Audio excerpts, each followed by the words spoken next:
Hi everyone and welcome to this video. I am Ashim Das, pursuing electrical engineering third year in IJT Sarang, and today we are going to learn about four quadrant operation of electric drives.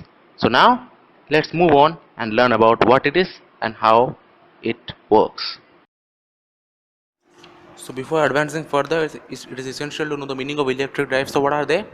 Electric drives are a system which control the motion of electric machines. And what a hoist? Hoist means to raise something by means of rope and pulley. Basically, the means by which you draw water from a well. That's pretty well explainable as the meaning of hoist. Now let's move on to the introduction part. So four quadrant operation of any drives or DC motor means that the machine operates in four quadrants. We've all seen four quadrants in the graph paper while plotting graphs and all. It's very similar to that. We'll learn about it later. They are forward braking, forward motoring, and reverse braking. So they're divided. Each quadrant is given a specific part. It is there in the later part of the video. A motor operates in two modes. There are basically two modes which are called motoring and braking. A motor drive capable of operating in both directions of rotation and of producing both motoring and regeneration is called a four quadrant variable speed drive. So now let's move on and see how this four quadrant looks like and which part of a quadrant is assigned to which forward braking or which reverse or whatever braking or motoring part that is. So the two modes by which an electric drives work are called motoring and braking as explained earlier. So what are they? What is motoring? Motoring is a mode by which electric energy gets converted to mechanical energy, and this process supports the motion of electric drives. And braking is entirely opposite what is said above. In it, mechanical energy gets converted to electrical energy, and this process opposes the motion of the electric drive. The four quadrant operation is shown right here in this video. The speed versus torque graph is drawn, and the first quadrant is meant for forward motoring, second quadrant is meant for forward braking, third quadrant is meant for reverse motoring, fourth quadrant is meant for reverse braking. So in the next part we are going to learn how basically those quadrants are divided by means of hoists, so we can learn better and how these four quadrants work and what are the meaning of the terms mentioned in the quadrants. So we can see what a hoist is here in the four quadrants. In it we are provided with a counterweight which goes similar for all the four quadrants, and we are provided with a cage which is simultaneously loaded and empty.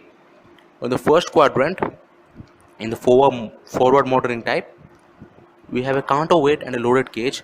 The counterweight pulls the loaded cage upwards. The motion is directed upwards.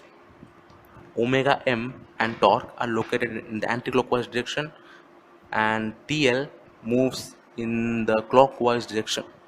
The second quadrant was meant for forward braking.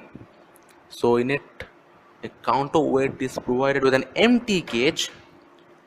The motion is pretty similar to what was in quadrant 1. The counterweight pulls the empty cage upwards, the motion is directed upwards. Omega m and load torque are in anti-clockwise direction, and the torque is in clockwise direction. The third quadrant, which was meant for reverse motoring, here we are provided with a counterweight and an empty cage. The motion is reverse than what was in quadrant 1 and 2. It moves downwards as the empty cage pulls the counterweight, and load torque is in anti-clockwise direction, and omega m and torque both are in clockwise directions. Quadrant 4, which was meant for reverse braking, here we have a counterweight and a loaded cage.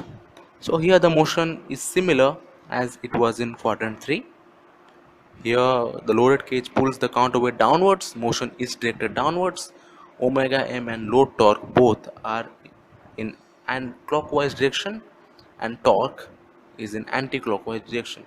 So here we have learned how different quadrants are shown with the help of hoists, and how load torque and omega m have different directions of motion.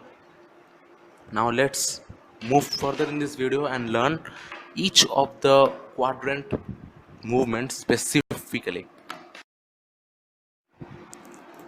The first quadrant operation, which was meant for forward motoring, the quadrant 1 operation of a hoist requires the movement of the cage upward, which corresponds to the positive motor speed, which is in anti-clockwise direction here.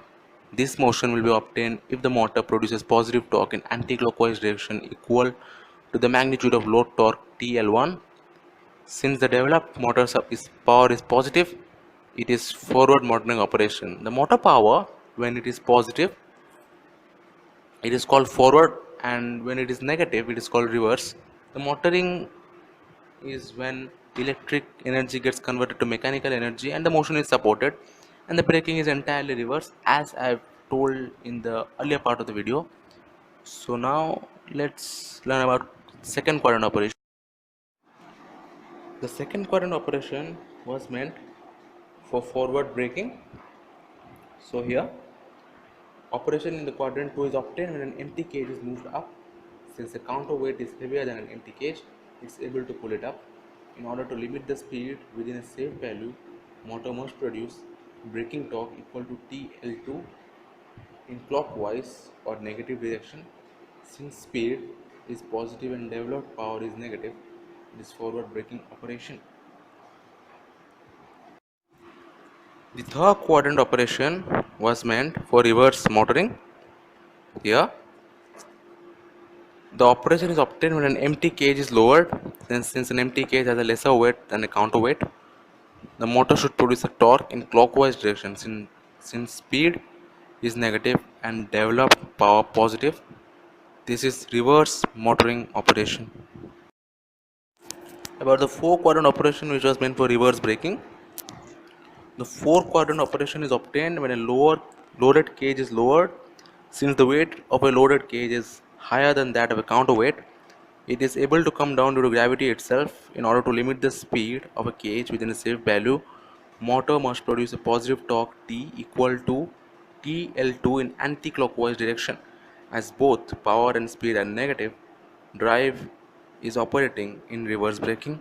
So that's the specific study of all the four quadrants, and if this is combined with the diagram which is given earlier in this video, I hope you will understand it better.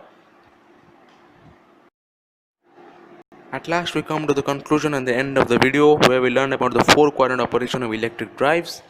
Electric drives, as explained earlier, are the system designed to control the motion of electric machines, which means wherever electric machines are there, electric drives have to be present there to control its motion. So it is used in a large number of industrial and domestic applications like transportation systems, rolling mills, paper machines, textile mills, machine tools, fans, pumps, robots and washing, etc. To learn about electric drives, or basically to learn about anything, the basic backbone is to learn about its working, and electric drives working is based only upon the four quadrant operation which we have encountered in this video, and I hope we have enlightened our brains with the knowledge of the four quadrant operation of electric drives. So goodbye and thanks for watching, and I hope this video helped you to learn the operation of electric drives. At last